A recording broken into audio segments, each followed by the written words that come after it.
Prabowo ngomong, Anies, lu tuh gak tahu malu. Lu tuh bisa jadi gubernur Jakarta gara-gara siapa? Kenyataannya, Pak Prabowo sendiri yang bilang, Panglima pemenangan Anies Sandi adalah Mardhani Alisera. Buat kalian yang gak tahu ceritanya, sini gue jelasin. Jadi sebelum Anies Sandi, sebenarnya yang dicalonin jadi cagup dan cawagup tuh adalah Sandi sama Mardhani. Karena emang itu udah tiketnya Gerindra sama PKS. Gerindra ngusungin Anies, PKS ngusungin Pak Mardhani. Dan itu udah diketok palu, bahkan udah diumumin selama 2 minggu. Tapi kalian tahu nggak kenapa tiba-tiba jadinya Anies sama Sandi?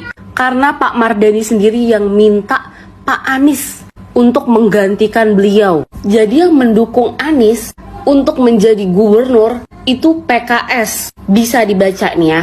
Dan yang melegowokan kursinya untuk Pak Anies adalah Pak Mardhani Alisera, bukan Prabowo. Bahkan tadinya Pak JK itu nggak terima kalau Pak Anies jadi calon gubernur karena masih dianggap orangnya Jokowi. Tapi setelah dibantu Pak Mardhani dan PKS, musyawarah bersama, akhirnya Pak Anies bisa dicalonin jadi gubernur. Dan Pak Prabowo itu hanya menerima nama dari PKS. Jadi bukan Pak Prabowo yang mengusungkan Pak Anies. Pak Mardhani lah yang membuat keputusan secara strategis, dan juga Pak Mardhani sendiri yang menjadi ketua tim pemenangan Anies Sandi pada waktu itu. Masih mau bilang Prabowo dibalik kemenangan Anies Sandi? Bukan. Pak Mardhani yang sebegitu legowonya aja nggak pernah tuh minta apa-apa, nggak pernah tuh bilang kemana-mana.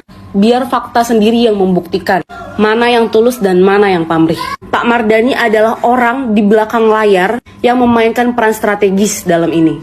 Bahkan Pak Mardhani sendiri juga yang meminta kepada Anies untuk meminjam uang kepada Sandi. Pak Mardhani benar-benar orang yang berjasa dalam pemilihan Anies Sandi sebagai cagup dan cawagup. Mau tahu nggak apa yang dibilang Pak Mardhani? Pak Mardhani mengatakan, mau tahu nggak apa yang dibilang sama Pak Mardhani kepada Anies? Anies gak punya hutang budi kepada siapapun.